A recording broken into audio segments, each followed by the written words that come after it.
Voilà, maintenant c'est bon. Merci de l'invitation. Merci à Bouringer de m'avoir permis également de participer à cette réunion. Et ce thème, il est particulièrement important, plein de rebondissements dans la prise en charge des malades. Faut-il ou pas donner des AOD? Faut-il les donner systématiquement? Faut-il les donner en phase aiguë? Et donc, ce sont un certain nombre de questions sur lesquelles on va s'attarder et j'essaierai modestement de répondre à ces questions. Alors, mon topo va se dérouler en plusieurs étapes. On va parler des mécanismes de la thrombose et ses particularités pendant la COVID-19. On va parler de la particularité de prescrire les AOD pendant cette pandémie en divisant les malades traités à domicile et les malades hospitalisés. Et enfin, on dira est-ce qu'il faut ou pas prescrire ces AOD systématiquement à la sortie de l'hôpital. Vous savez très bien que la prévalence et la gravité de la maladie thromboembolique va dépendre du service où les malades sont hospitalisés. On voit que plus les malades sont graves et admis en réanimation, plus la prévalence et l'incidence de cette pathologie thromboembolique sera élevée. Et donc, on s'est rendu compte dès le début de la pandémie que malgré des doses prophylactiques d'héparine, eh bien, les malades continuent d'obstruer des cathéters veineux centraux, des filtres de dialyse, ils continuent à avoir des complications thromboemboliques fréquentes malgré la prophylaxie. L'état d'hypercoagulabilité va dépendre du niveau des didymères et du fibrinogène. On va voir qu'il y a une classification, la KA, qui va être basée sur le taux des didymères. Et enfin, comme je l'ai dit, les doses prophylactiques sur des terrains particuliers ne sont pas souvent adéquates.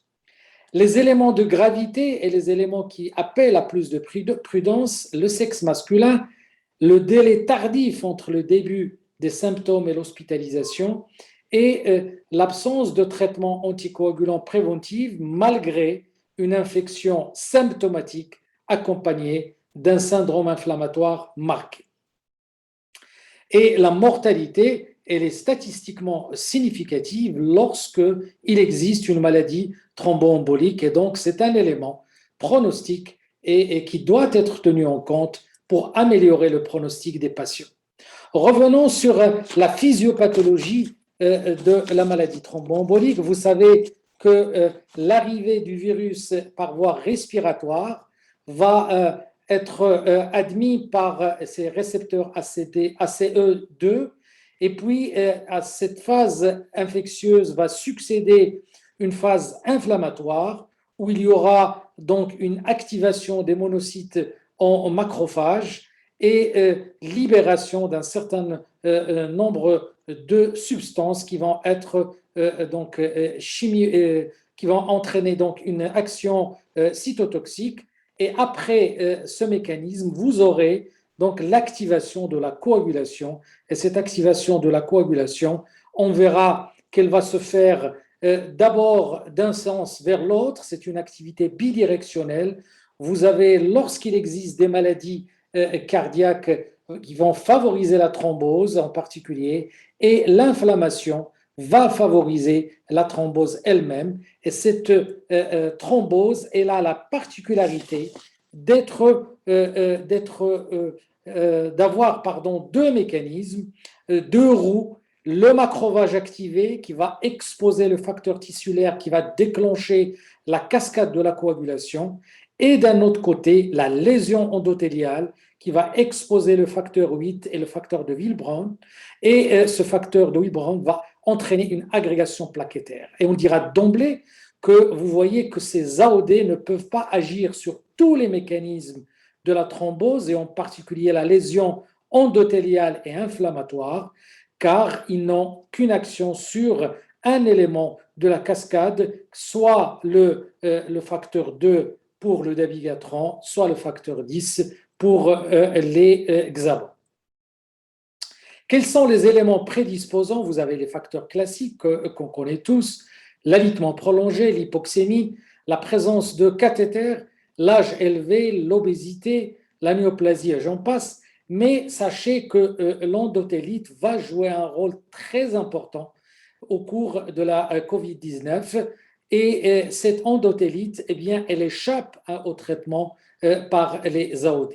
De même que la réaction inflammatoire va échapper au moins en partie aux AOD et c'est pour cette raison-là que le bénéfice dans la phase aiguë de la COVID-19 est très aléatoire et ne peut égaler les héparines, qu'elles soient par voie veineuse ou par voie sous-cutanée.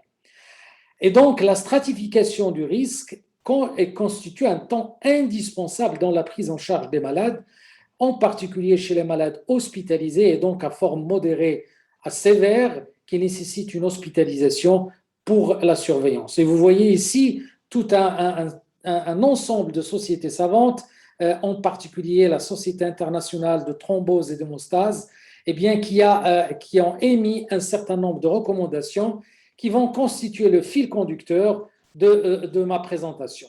D'abord, la stratification du risque va faire appel à 3 éléments selon la classification de la CAR, les dédimères 2 à 3 fois, 6 fois et au-delà de 6 fois, les plaquettes normales entre 100 et 150 000 et inférieures à 100 000, et enfin le taux de prothrombine qui, lorsqu'il est allongé, associé à ces 2 autres éléments, annonce la coagulation intravasculaire disséminée.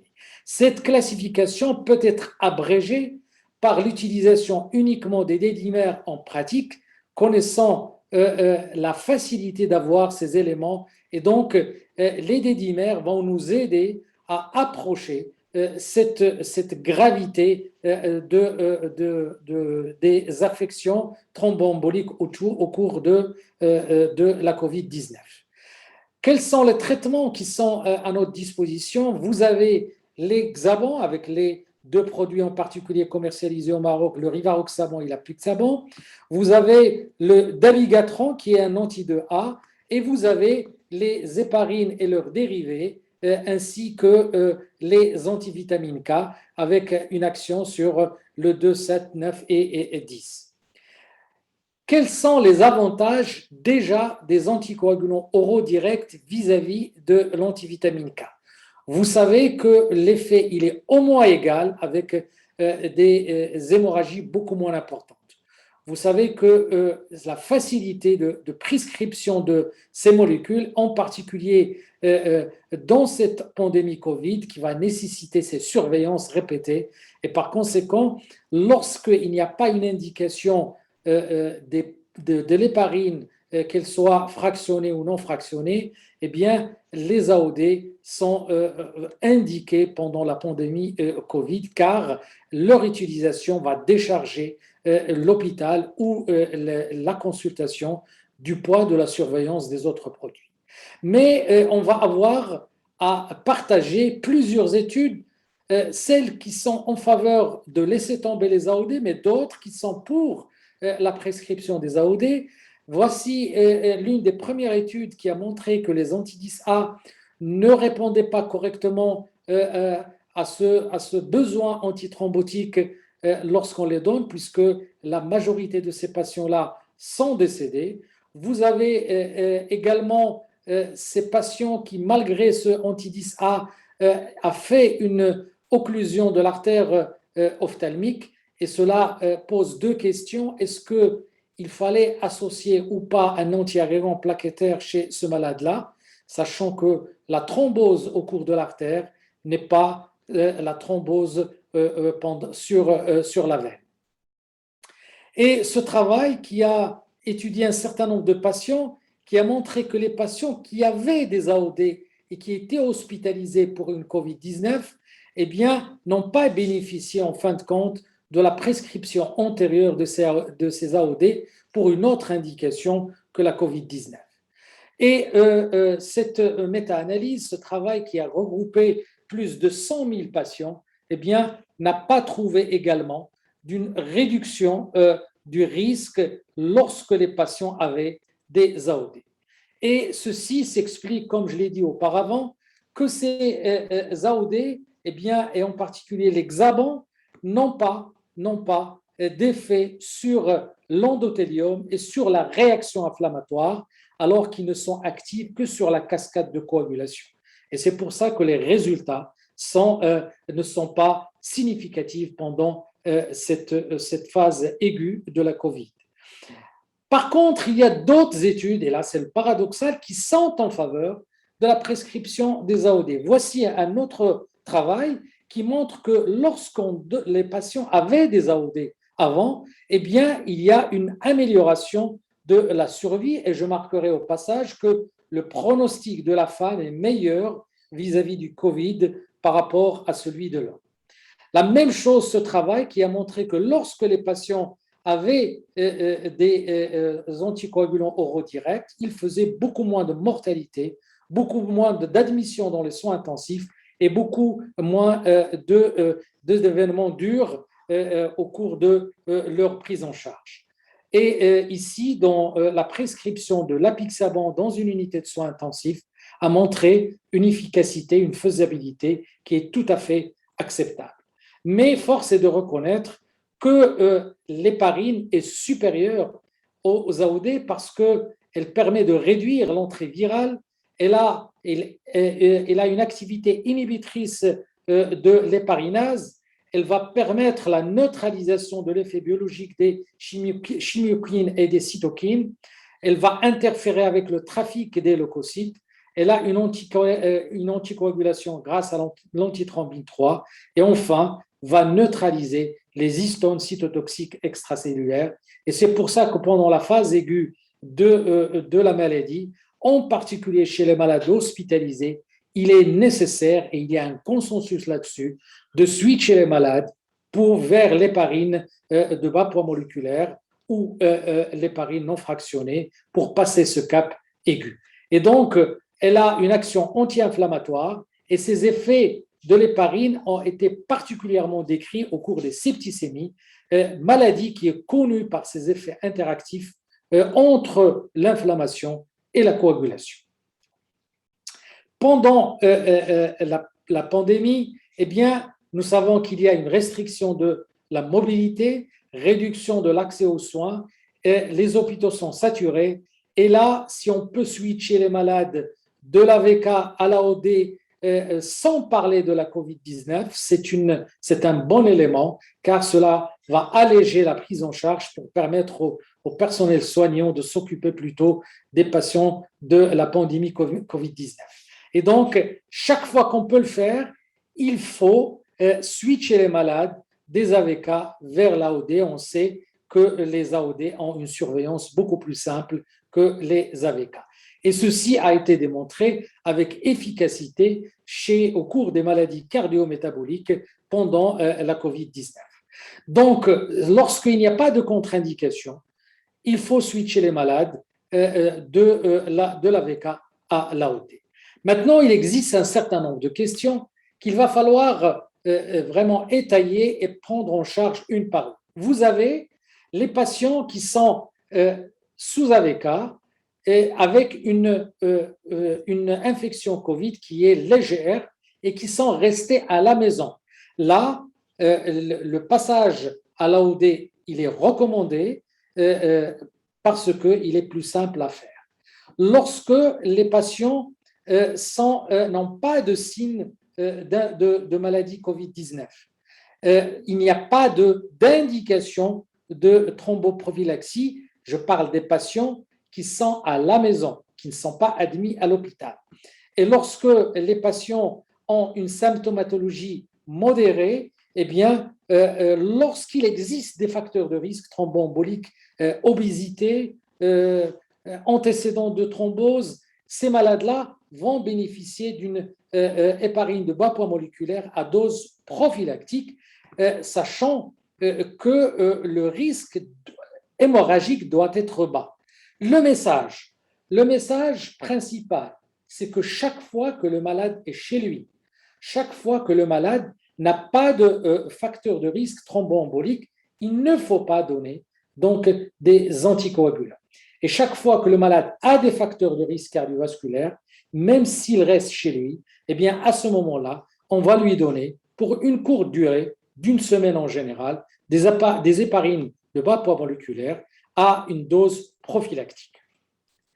Donc, malades non hospitalisés qui sont déjà sous AOD, on va poursuivre les AOD à la même posologie sans rien changer. Lorsqu'il n'y a pas de marqueur de thrombose en particulier, les dédimères ne dépassent pas les 4 fois, le fibrinogène reste dans des limites normales, et lorsqu'il n'y a pas d'atteinte pulmonaire significative. Qui dit atteinte pulmonaire significative va appeler à un besoin en oxygène et donc va appeler à une hospitalisation. Et chaque fois qu'il y aura une hospitalisation, à ce moment-là, on va switcher les malades. De toutes les malades, ces malades qui ne sont pas hospitalisés devraient bénéficier d'une surveillance clinique, en particulier à la fin de la première semaine de la maladie. Lorsqu'il y a une forme bénigne avec des dimères élevés, et lorsque je parle de des dimères élevés, c'est plus de 3 fois la normale, on pourra donner une héparine de bas poids moléculaire à dose prophylactique pendant une dizaine de jours. Ensuite, selon le contexte et selon l'évolution clinique, le contexte il est très important et on va voir sur notre plaque que l'élévation des dimères ne signifie pas automatiquement thrombose et donc le contexte clinique, le contexte évolutif de la maladie est capital à prendre en considération. D'autant plus que les AOD eh bien, ont des interférences avec tous les antiviraux si les malades sont hospitalisés. Tous les médicaments ont des interférences. Et vous voyez ici en rouge le taux des anticoagulants lorsqu'on donne des médicaments antiviraux et le taux avant l'hospitalisation. Et vous voyez que les concentrations sont très importantes et cela expose en particulier à des risques hémorragiques. Le dabigatran pourrait avoir moins d'effets, moins d'interactions vu qu'il il n'a pas d'interaction avec le cytochrome P450 et il n'a d'interférence qu'avec la glucoprotéine EP. Mais regardez ici, cette plaque, elle est très intéressante. Tous les antivitamines K que j'ai mis en étoile rouge ont des interactions avec les produits prescrits au cours du Covid, que ce soit l'azithromycine, que ce soit les corticoïdes, que ce soit les antiviraux. Et donc, il faut vraiment faire attention aux antivitamines K. Vous avez en rouge ici eh bien, les 3 produits qui sont commercialisés au Maroc, l'apixaban, le dabigatran et le rivaroxaban. Ils ont tous des interactions modérées, mais réelles avec ces médicaments. Et donc, c'est pour cette raison-là que lorsqu'on a accès et lorsqu'on a recours aux antiviraux, eh bien, il est préférable d'éviter ces médicaments pendant cette phase aiguë. Donc, les agents antiviraux augmentent potentiellement les taux plasmatiques des AOD. Les patients sous AOD traités avec des médicaments antiviraux vont montrer une augmentation alarmante des taux plasmatiques de ces molécules et donc il faut les remplacer par des anticoagulants parentéraux pendant cette phase aiguë. Et ceci est important à considérer. L'autre question à laquelle il faut qu'on réponde, c'est est-ce qu'on va continuer les antiplaquettaires lorsqu'ils sont prescrits avant le Covid. Bien sûr, en prévention secondaire en particulier, lorsqu'il existe des stents en particulier, sachant que l'aspirine, elle va sauter rapidement si on prescrit un anticoagulant. Et vous savez que l'association actuellement la plus recommandée en absence d'un risque thromboembolique important, c'est le clopidogrel AOD. Est-ce qu'on doit donner des AOD à la sortie de l'hospitalisation? Je souligne qu'il n'y a aucune donnée spécifique et qu'on n'a que des avis d'experts. Et que la présence de facteurs de risque thromboembolique, mobilité réduite, obésité, comorbidité en particulier une pathologie néoplasique, une élévation supérieure à 3 fois la normale, eh bien l'AOD pourrait avoir une place et on va voir qu'est-ce que les experts recommandent. Tout en précisant que les patients qui avaient une élévation de la concentration des dédimères sur plus de 3331 patients et qui avaient eu le rivaroxaban pendant 30 jours, eh bien, n'ont pas amélioré l'issue. Par contre, ils ont augmenté le risque thromboembolique. ne pas faire de liaison directe entre dédimère et thrombose. Il faut contextualiser les dédimères, c'est quelque chose de très important. Et voici ce que recommande le VAS européen. Eh bien, lorsqu'on veut donner une prophylaxie à la sortie des patients, c'est environ 40 jours et 10 mg de rivaroxaban.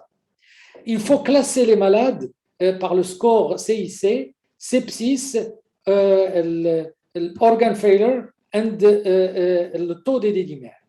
Vous avez ici la classification retenue par cette société savante, où lorsque le risque est élevé, c'est-à-dire un CIC score supérieur ou égal à 8, eh bien, avec une macrothrombose, eh bien, on va donner les traitements anticoagulants pendant 3 à 6 semaines en présence de macrothrombose. Les anticoagulants oraux directs peuvent être donnés 4 semaines à la sortie des patients lorsqu'il n'existe pas de macrothrombose diagnostiquée. Donc, 4 semaines, c'est discutable à la dose thérapeutique lorsqu'il existe une forme grave. Lorsque la forme elle est intermédiaire, pas de thrombose diagnostiquée ou pas avec une atteinte organique, eh bien là, on va discuter l'aspirine à faible dose, mais on va discuter également de faible dose d'anticoagulants directs pendant 4 semaines. Et lorsque le risque est faible, c'est-à-dire qu'il n'y a pas d'atteinte organique, il n'y a pas de macrothrombose, eh bien, on ne donnera pas d'anticoagulants. Une association qui est la fibrillation atriale et la COVID-19, qu'est-ce qu'on doit faire? Chaque fois que les malades ne sont pas hospitalisés, on va garder l'antivitamine K ou l'AOD. Donc, et chaque fois que les malades sont hospitalisés, l'AVK doit être changé, même chez les patients qui ont des prothèses valvaires ou des rétrécissements mitraux. Il faut donner les héparines parce que, pour les raisons que j'ai expliquées, pour leur action anti-inflammatoire et sur l'endothélium. Donc, la gestion des patients va tenir en compte la capacité respiratoire, le poids, les facteurs de risque thromboembolique, les dédimères avec un taux supérieur au moins à 3 et la réaction inflammatoire. Je dirais d'emblée que ce travail, publié récemment sur les patients qui avaient de l'aspirine, qui ont eu de l'aspirine au cours de la COVID-19, eh bien, on n'a pas d'effet sur la mortalité. On a même une tendance, même si on n'atteint pas la positivité statistique, on a une tendance à une augmentation de la mortalité chez les patients qui n'ont pas d'aspirine. Il faut retenir également que l'anticoagulation doit être donnée pendant les premiers jours et que ce risque de saignement va prendre le relais à partir du 14e jour. Et c'est pour ça que cet éditorial a dit pas trop fort pour longtemps. Et donc, on donne l'anticoagulation pendant les 7-10 premiers jours et après, on doit tenir en compte ce risque hémorragique qui devient beaucoup plus important après la première semaine et donc il faut moduler, adapter les doses d'anticoagulants. Et cette plaque, c'est pour vous rappeler que l'élévation des dédimères peut avoir plusieurs causes. La fibrillation atriale donne une élévation des dédimères, l'insuffisance cardiaque donne une élévation, les cancers, les maladies rénales, etc. Et donc, il ne faut pas faire de liaison systématique entre les dédimères et la maladie thromboembolique. La négativité seule est importante car elle élimine une maladie thromboembolique. Et pour terminer, je dirais que le taux plus élevé d'échec des anticoagulants oraux directs est dû à son inefficacité pendant la phase inflammatoire et l'inefficacité sur l'atteinte endothéliale, et que ces patients, chaque fois que le patient est hospitalisé, on doit le mettre sous héparine, et quand les patients quittent l'hôpital, il n'y a pas de consensus, il n'y a que des avis d'experts. Lorsqu'il existe un risque thromboembolique élevé, on peut maintenir une dose prophylactique pendant 1 mois environ, mais pas d'AOD systématiquement. et pas d'aspirine systématiquement. Je vous remercie.